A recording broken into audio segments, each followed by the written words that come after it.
Hi guys! A lot of people are looking for ways to restore their old photos. In this video, I will share 3 easy ways for photo restoration including free methods. Without further ado, let's get started. Method 1. Google Gemini. We can access the Gemini app on PC or mobile device. You can find the official access link in the description, then import your old photo into the dialog. Next, type in the prompt like this one. Restore and colorize this image without changing the original look of the people, and click on Submit. Gemini will then generate a new image based on your original image. We can see that the old black and white image is well restored as new. You may try generating more times to get a better result. Method 2.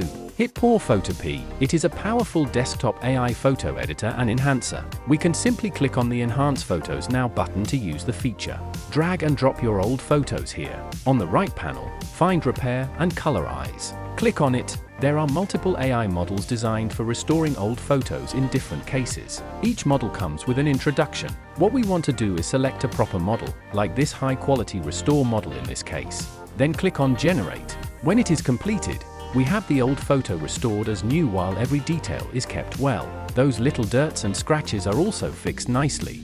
Method 3. AI Marvels. This method is perfect for mobile devices including Android and iOS. Tap AI Lab, scroll down and there is a photo restoration function. Tap it. It allows you to easily repair old photos in seconds. Then import your old photo to continue.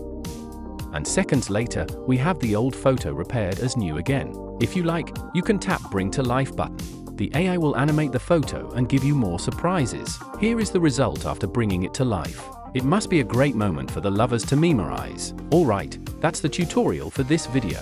Hope it helps, and please don't forget to like and subscribe to my channel for more AI contents and tips. Thanks for watching. See you next time.